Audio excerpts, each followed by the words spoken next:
কতক্ষণ না কেন প্রাণের ভাইয়ের আমার সময় কম হবে, অল্প সময়ের মধ্যে আপনাদের কাঙ্ক্ষিত দ্বিতীয় বক্তাম এই মাঠের সম্মানিত খতিব হযরত মাওলানা মোহাম্মদ রায়হানুল ইসলাম সাদেহী আপনাদের খেদমতে চলে আসবেন। বন্ধুগণ আমার, উনি আসার পূর্ব মুহূর্ত পর্যন্ত কিছু কথা রাখতে চাই।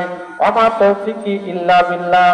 যে কথা বলতেছিলাম, ওমর রাদিয়াল্লাহু তাআলা আনহু রাতের অন্ধকারে যেরকম ঘোরাফেরা করে, দিনের বেলাও তিনি বিভিন্ন এলাকার মধ্যে তিনি অভিযান চালায় একা একাই।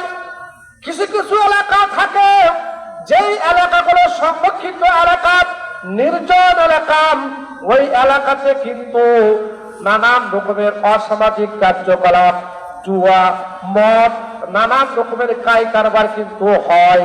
এরকম এলাকাও বাংলাদেশের মধ্যে আছে না?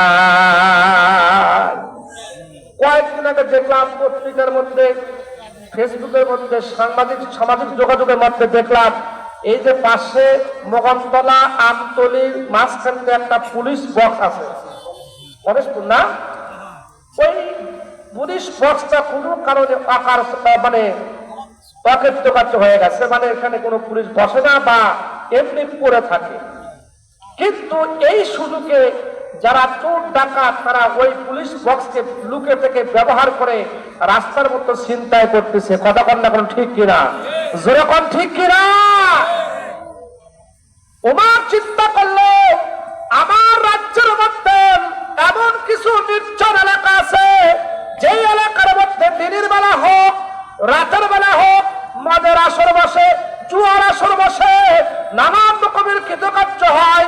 এটা দেখার জন্য ওমর কিন্তু চলতেছে সে এলাকা দেখার জন্য। ভাইয়েরা আমার খেয়াল করেন, ওমর যখন যাচ্ছিলেন সত্যি সত্যি লক্ষ্য করলেন এমন একটা এলাকার মধ্যে দেখা যায় নির্জন এলাকা। ওই এলাকার মধ্যে একটা যুবক কি যেন সেই এলাকার মধ্যে করে, কেউ নাই, একা একা তাল বাহানা করতেছে। ওমর কিন্তু সেই দিকে যাচ্ছেন। এবার এই যুবকটা খেয়াল করলো, আহারে কেমন অবস্থা, এই জায়গার মধ্যে কেন ওমর আসতেছে?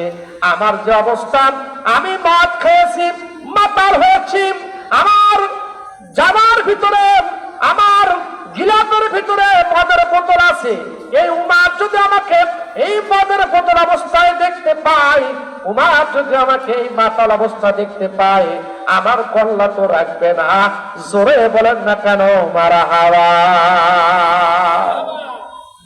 কারণ উমার যে রাস্তাতে যায় ওই রাস্তাতে 40 দিন পর্যন্ত শয়তান পর্যন্ত যেতে পারে না। জোরে কর আল্লাহু আকবার। এমন উমার কেমন শাসক ছিলেন, ওই যুগে যেমন শাসক তেমন ছিলেন প্রজা। আপনারা শুধু শাসকের দোষ দেবেন তা নয়, আমাদেরও দোষ আছে না নাই? কতক্ষণ আছে না নাই?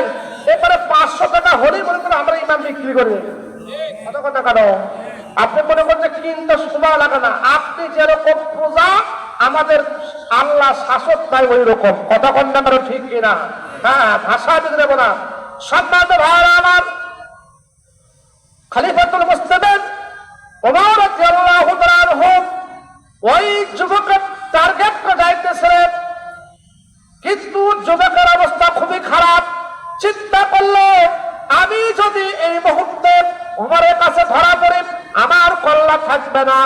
অন্য কোনো রাস্তাও নাই যে রাস্তাতে আমি পালিয়ে যাব। তার মানে আমাকে ওমরের সামনে যেতেই হবে, এই রাস্তা ক্রস করতেই হবে। কিন্তু আমার কাছে মদের বোতল, আমি তো মাতাল অবস্থার মধ্যে আছি। এই অবস্থা আমি কি করতে পারি?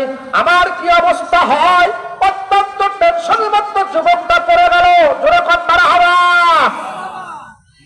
এবার যুবক চিন্তা করলো, আমার যখন মৃত্যু হবে, যখন মৃত্যু হবে, ওমরের হাতে রক্ষা নাই। দেখি না, একটু চেষ্টা করি। আমার যিনি রব, আমার যিনি খালেক, আমার যিনি মালিক, যে আল্লাহ পাক আমাকে সৃষ্টি করেছেন, এই আল্লাহ পাকের কাছে কোনো কিছু চাইলে, কোনো কিছু দোয়া করলে আল্লাহ পাক কখনো ফেরত দেয় না। ঠিক কিনা বলেন? আপনি যদি আল্লাহর কাছে চাওয়া প্রথম চাইতে পারেন, আল্লাহ পাক আপনাকে ফেরত দিবে। দুনিয়ার কোনো ভাই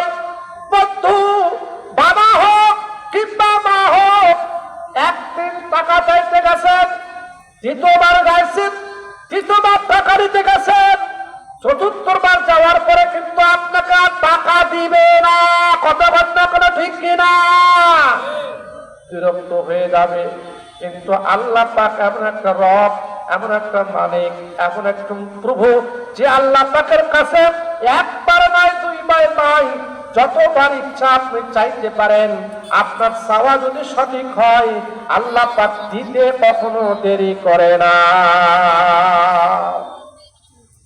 কতক্ষণ না কেন এই যুবকটা চিন্তা করলো, দেখি আমি আল্লাহর কাছে একটু চাই না, আমার কোনো ব্যবস্থা হয় কিনা। কথা কি বোঝা যায় ভাইরা আমার? একটু খেয়াল করেন, যেহেতু অল্প সময় হবে।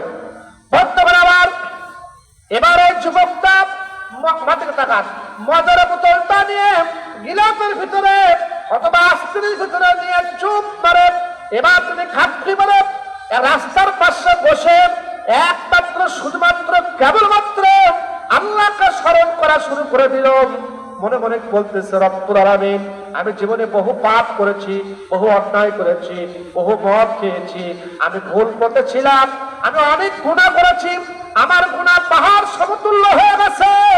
আমার গুনাহ সম্পর্কে যদি আপনি ধরেন আমার মতো কপাল পোড়া ওই জাহান্নাম ছাড়া আর কিছু হবে না।